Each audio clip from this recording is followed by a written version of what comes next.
All right. I'm delighted to introduce our next speaker, my dear colleague and friend, Patricia Mears, Deputy Director of the Museum at FIT, and herself not only a ballet but someone very experienced in personal life in ballet as well. Thank you, Valerie. Well, it's a thrill to be here and to speak on the subject of ballet. I must say it was kind of a highlight. I've always been watching Wendy Whalen, so to say that I've been on the same stage with her is really quite an honor. I'm really going to talk more about fashion today and bringing the subject of ballet into it, but really from a personal point of view. Like many of you, we took ballet lessons as children, and we probably saw images like this one of the wonderful Anna Pavlova. And I think since I was a child, I always made the assumption that ballet was not only a glamorous and wonderful art form, but one in which there was a certain amount of prestige associated with it. But certainly, as we heard Valerie and Lynn and others speak, there's always been a lot of marginal placement of the ballet dancer, often quite sadly so. But my images have always been of the wonderful interrelationship of the ballerina and her costume, the tutu. It's really probably the most emblematic thing one thinks of in this art form dominated by women. But that's not necessarily the case, and I hope to present a few musings on that concept. I think also many of us, rightly or wrongly, have always associated ballet with the glamour of fashion. Here we have a wonderful example again of Anna Pavlova from the 1920s, literally entwined with the Swan. That very, very famous dance, the Dying Swan, was her emblematic work. But this idea also of the dancer and her slim body, and notice the very highly arched feet. This idea was certainly not the one that dominated dance when she was a young girl and coming up in the dance world. She was really anathema to this, and dancers like Tamara Karsavina wrote about how she needed feeding up because she was so skinny, and her sort of sickly body, although derided initially, became really the prototype of the modern dancer today. I think we take for granted the relationship between dance and fashion because this is the kind of thing that many people grow up seeing. We have Madonna from the 80s deconstructing and doing her postmodern take on the tutu, and certainly one of the most famous fashion, if you will, television program, Sex and the City, starring Sarah Jessica Parker, herself a real dance fan with a great dancer's body. And here she is in a tutu, even a top that resembles a leotard, and the vertiginously high heels, somewhat akin to a dancer's point shoes. But this interrelationship was not always so directly connected. As Lynn noted a little earlier, as did Valerie, Marie Taglioni was a very important figure in helping to advance ballet as a more legitimate and somewhat acceptable form of art for women. Taglioni did this in part through her dancing and her artistry, but also through the projection of the proper bourgeois woman. She did a lot to attract a wider female audience, a respectable audience, if you will, because she herself deported herself that way on stage. People noted how ladylike she was, and even in her personal life led the life she hoped would reflect that of the proper bourgeois French woman. She was so popular, in fact, the number of manufacturers created styles. There was the Taglioni shawl, for example, that she received royalties on. But clearly her dance costume, as Valerie noted, was very, very different from what you would see in a respectable, even high fashion magazine. While the bodice and the shoes somewhat reflected high fashion, that diaphanous skirt certainly did not. And that's in fact where the term tutu comes from. Some people say it's related to the French term coucou, which itself is a sort of slang word for col, or the bottom, French bottom, because the people in the lower price seats, which is what we now call the orchestra seats, sometimes got a glimpse, a little more than they had bargained for, when the skirts would fly up. They were very, very diaphanous. And so it's unlikely that mid-19th century couturiers or women of power and prestige would ever have really desired to look like a ballerina, although certain images exist from that time period, and here are two wonderful ones from the 1860s, looking a little bit like a Swan Lake dress on the left, or something that you might see like coming out of Cotillon, but clearly these were not dance costumes in any way. And certainly dance in France, after the retirement of stars like Esler and Taglioni, really sort of decreased quite a lot. The quality of dancing and the quality of choreography and music that went with it diminished. Thankfully, we have the Russians to thank for reviving and really making ballet the great art form that it is. Sadly, it happened in some ways through their own revolution of 1917, but not before the ballet had really risen and become a supreme art form. And one of the ways in which we see this change is through the changing respect and wealth of some of its leading stars. This was the prima ballerina assoluta. I think her absolute supreme role as the leading ballerina in Russia can be questioned, but certainly not her role as a very powerful figure in the Mariinsky Theater, which was then the great epicenter of classical dance in the world. And what we see here is this woman who was the former mistress of Tsar Nicholas II is wearing some of her jewelry collection. She was very famous for having an incredible array of jewels, akin to someone in the royal family. And while people at top ranks, dancers in the Mariinsky, would be awarded jewelry from the imperial family, Shishinskaya's collection surpassed everyone's. She would not only wear them in real life, but also on stage. And it was said that she was so dazzling that she positively twinkled even when she was standing still. And here we have her arrayed in some of the Fabergé jewelry that she owned. Our colleague Anna Weinstein has written about the fact that when she went to London for one of her tours with Diaghilev, a big deal was made about this incredible jewelry that she traveled with and that she had to get special security guards, and I think they even did promotions with Selfridges department stores. And the role of the dancer and fashion, and in this case, extraordinary jewelry, I think was very important, again, for elevating the role and the importance of the ballerina at that time period. We see it in not only her physical manifestation, but also in what she was able to possess as an individual. Her incredible mansion in a beautiful section of St. Petersburg became, after the revolution, the headquarters for Lenin, after they pretty much destroyed the place. But the idea that a woman from a relatively modest background could rise to these ranks was something that was really not seen in Western Europe. But Russian ballet and the creation of dance costume and subsequently its impact on fashion was something that would take pretty much the 1870s through the early 20th century to establish. The vocabulary, the changes going back and forth would impact popular culture, ballet, as well as fashion. And one of the ways in which we see this transference of styles and the growth and development of ballet, the art form, is through the importation of foreign talent. The czars and the imperial family were very generous to people like Carlotta Brianza, one of the three great Italian ballerinas, Virginia Zucchi and Pierina Legnani, that Lynn mentioned earlier. And this Italian invasion, along with French and Scandinavian ballet masters, did a lot to reinvigorate dance. But Brianza was just one of several dancers who pushed to have higher skirts. Virginia Zucchi, also known as the Great Zucchi, actually started a bit of controversy in the 1880s when her role in La Fille du Ferro required, on her part, a much higher body-revealing costume. And it so much shocked the Russians that they were going to shut the production down, but she insisted, I'm not going to wear a costume that would be fit for my grandmother. And the reason for this is the Italians were noted for being incredible athletes, and you can see this with these incredibly strong, sturdy bodies, not only reflecting the styles of the time, the more voluptuous Victorian and Edwardian bodies, but also the fact that they required that kind of physical exertion, because again, the shoes, as we've heard, were not as strong. And they also felt if they were going to go through all this effort to dance brilliantly, they wanted people to see their legs.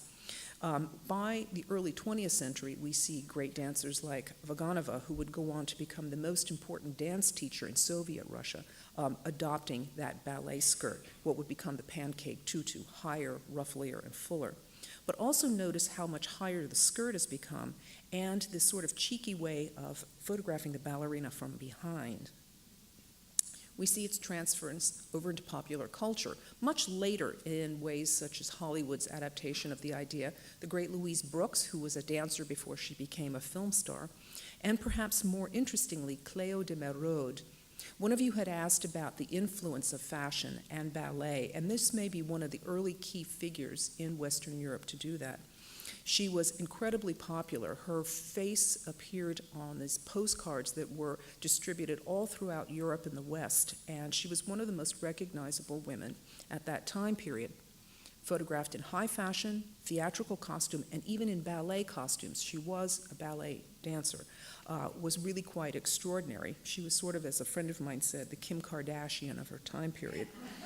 But notice again, the date of this particular postcard, it's right around 1900. Look at how short that tutu is already becoming. In Russia, it was probably not the case of the costumes going quite that high. And my interest really is the role of the tutu, because again, as we're seeing it sort of fetishized a little bit, and certainly the tutu being worn by an array of international stars, the solidification of the tutu and its relationship in fashion, I argue, really starts during the interwar years. And one of the key ways we see this change is coming about is the bringing of real high classical Russian ballet to the West. And no ballet exemplified that perhaps more than the Sleeping Princess, as it was known. We think of it as the Sleeping Beauty.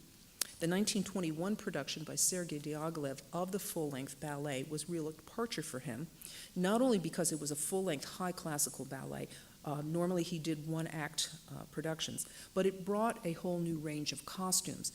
These look pretty exotic, but they were less so than the ones that, as you saw earlier, Valerie had shown, the very sort of harem dancer. But notice also the trimming of the bodies. This is something Lynn had demonstrated over and over again. This more slender body type starts to come about as the rise in ballet changes. And keep in mind, I'll bring this subject back up in a minute, the idea of London as being an important epicenter. Not only do we see classical ballet, the concept of full-length Russian ballets becoming important, but the role of the romantic style combining with it. And Pavlova was considered really a great archetype to bring back what Karsavina said was the Taglioni style of romantic dancing, one that was expressive and also had a delicacy to it. And with that, of course, meant the return of the romantic style tutu.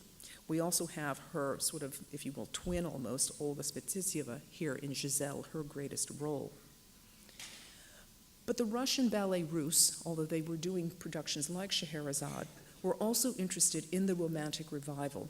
Two great pieces by Fokine, we have Les Sylphides, originally Chopiniana, and Carnival, not only used music from the Romantic era, they really were carefully studying and looking at imagery to create the costumes from that time period. And perhaps it's not surprising that fashion had also gotten a bit of the Romantic bug. Now what's interesting is we start to see skirts becoming fuller and sort of more ruffly during World War I, and by the 1920s, the alter ego, if you will, to the more slender, streamlined flapper-style dress, as it's called often, was this real romantic style. One of the great couturiers of the interwar years, Jean Lanvin, was probably the preeminent creator of the style garment. And although we recognize it less today, it was very prevalent and very important in its time period. But the interrelationship between ballet and fashion really galvanized around 1930. It's when the word ballettoman actually enters the Oxford English Dictionary. And part of this craze is thanks to the fact, sadly, that so many Russians were forced to leave, settling in two major centers at that time period. In Paris, very much so because you didn't need a visa to enter the country, and also London became another important city. Paris was important because in 1929, we know that Sergei Diaghilev died, and so the revival of the Ballet Russe would go and sort of manifest itself in many different ways.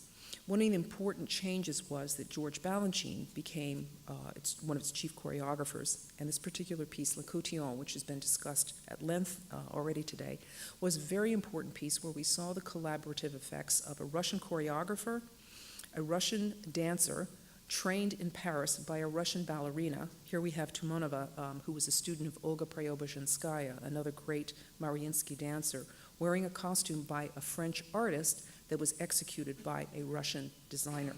And again, Karinska is very important, but she really cut her teeth with dance costumes at this time period. And we do see this interrelationship, so that by the, I would say, 1933-34, many, many creators of fashion were doing their versions of the tulle evening dress. We see this over and over again. One of the most beautiful is this midnight blue version by Chanel, covered with sequin stars, not dissimilar from the one worn by Tumanova in the Cotillon costume. And even reaching into Hollywood. Hollywood was another important source for the dissemination of fashion concepts. Again, these were costumes, not fashion garments, but we can see the interrelationship during the mid to late 1930s. The other important thing is that fashion photography got into this, and many, many top photographers were again creating romantic imagery. In fact, the romantic style was permeating everything: interior design, contemporary fashion, as well as many areas of the performing arts. And what is interesting to me is, if you take a look at this Chanel dress and these two particular pieces by Madeleine Vionnet, it's so interesting that even they, the great modernists, these women who believed in highly functional and sleek clothes, really embraced the romantic trend as well. I particularly am interested in this ballerina skirt, as it was called, from 1924. It's sort of an early example and departure for Vionnet. But by the mid to late 1930s, she was doing quite a number of transparent garments or tulle-based garments for evening wear. Now, I want to point out one issue about Vionnet and where we see the technical interrelationship between ballet and fashion. Many of you know that Madeleine Vionnet was arguably the greatest couturier of the interwar years, and she became most famous for the manipulation and really the expansion of what one could do with the bias cut. But she almost always opted for very soft, pliable fabrics, silk satins or crepes, fabrics that had a sort of body-clinging quality but also were very easy to manipulate from that point of view. Korinska was aware of this, and she may have been the first ballet creator to have appropriated the bias, but instead of using the soft, flexible fabrics that the Vionnet used, she would actually do them for the more structured satins or velvets that were necessary for the corset tops of a ballerina's tutu. So by doing this, those of you that know construction, that the bias is pliable. So already she was giving greater flexibility and pliability to the costumes for choreographers like George Balanchine. But Korinska had a career on the other side of the channel as well, in what would become one of the most important ballet epicenters of the mid-century, London. As I noted, the British were great ballet fans. Ballet critics like Arnold Haskell and Cyril Beaumont arose, choreographers like Friedrich Ashton, who in fact was inspired by the dancing of Pavlova, ballerinas like Margot Fonteyn, and designers like Cecil Beaton all jumped onto the ballet bandwagon. And this romantic idea was exemplified not only in costume, and this particular piece, Apparitions, but also by fashion designers. Charles James, a milliner turned dressmaker, makes this beautiful piece. Also the coloration and use of materials, pink and black tulle, very evocative of ballet. Even more so is Norman Hartnell, one of the great British couturiers, this incredible piece that was done for a stage play starring Gertrude Lawrence, was only one of several types of romantic garments that he did inspired by ballet. And it's wonderful because he takes his cue not only from Chanel, whose lace dresses were probably a certain source of inspiration here, but note how he in fact makes the Queen Mum, one of the most regal and high-standing members of Western society, into a pseudo-ballerina, something that we certainly would not have expected in the Winterhalter portrait that we saw earlier of Empress Elizabeth of Austria. So this idea that ballet had transformed enough to take on a certain legitimacy was really this turning point in which ballet and fashion now became, if you will, sort of more directly interrelated. It is absolutely, I think, codified by the post-war era. As we see, this is the very young ballerina Margot Fonteyn, ready to go on tour with the Sadler-Wells Ballet. This company would eventually become the Royal Ballet. And she and a number of dancers from the company were in fact used as models to help promote British fashion. On their tour in 1949, which was highly, highly successful, they took America and Canada by storm. And Margot Fonteyn became a certified superstar.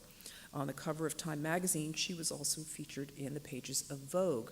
And the number of designers of the ISLFD, I always forget those initials, were very purposeful in using dancers who were the new ideal for high fashion. You had this sort of regal body type and this sort of slenderness that was absolutely in keeping with the 1950s style.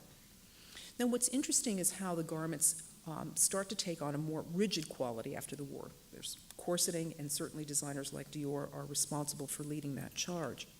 And although Fontaine, of course, is a loyal British citizen, she was a great lover of French fashion, and Dior was her favorite. She was very fortunate to have been introduced to Dior, and it's known that she did obtain a dress from his very first collection.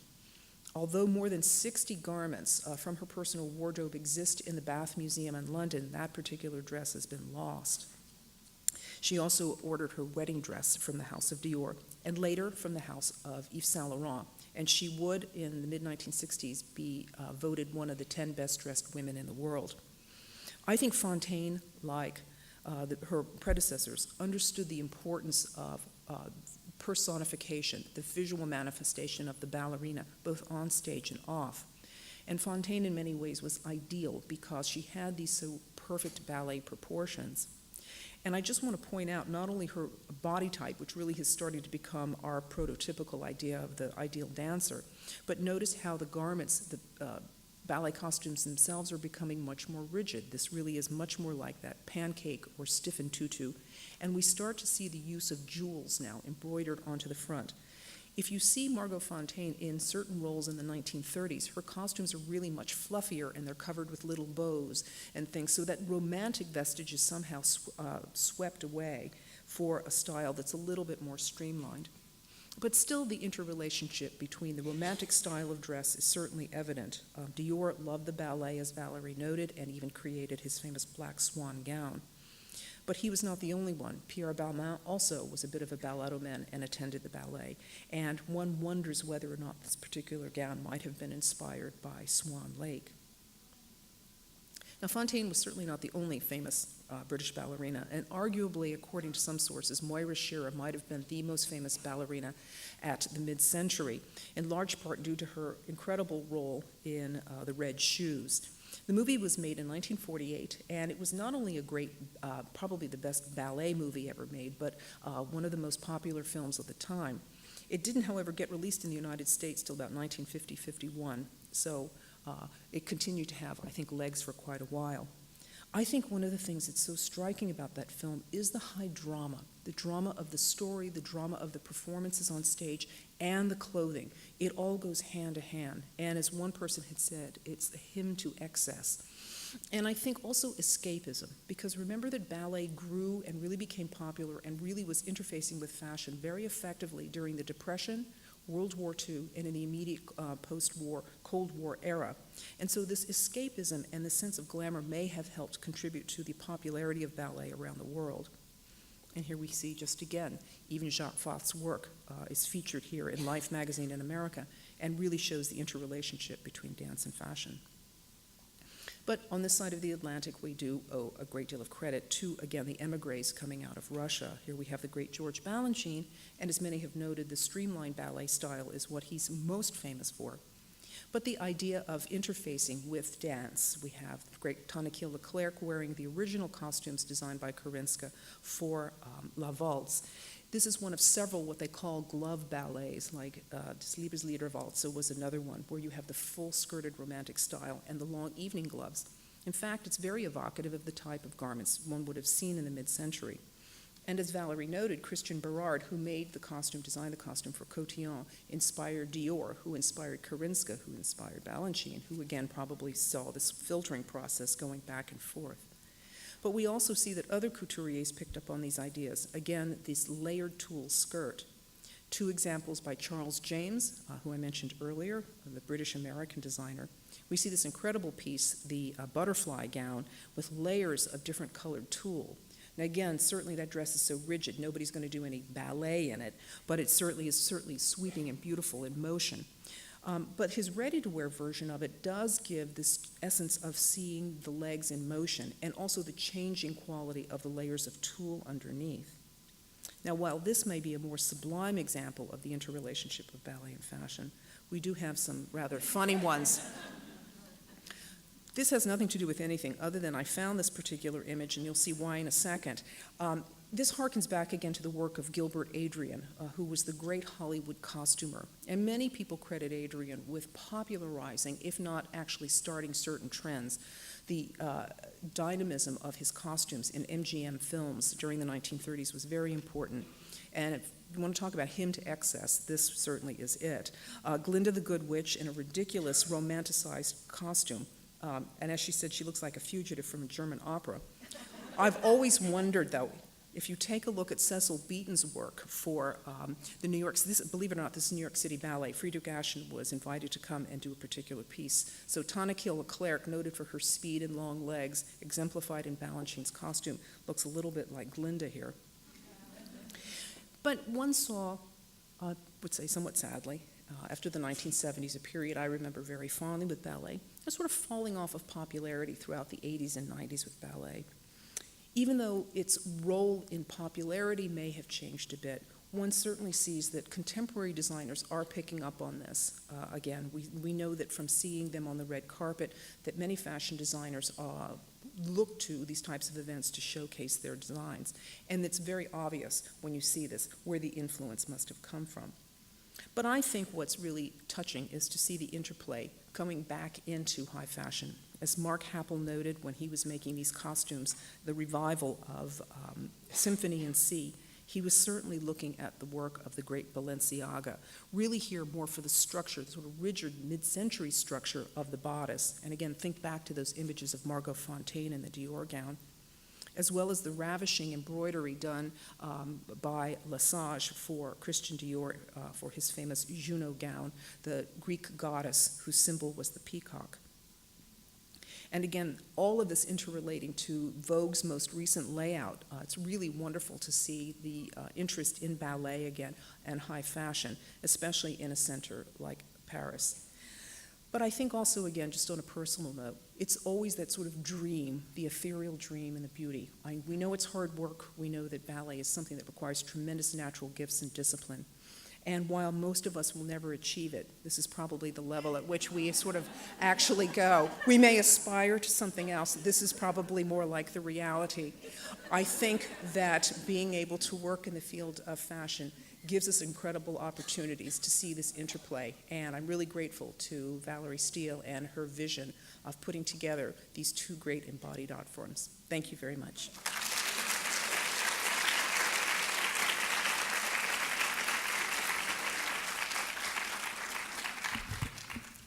Any questions?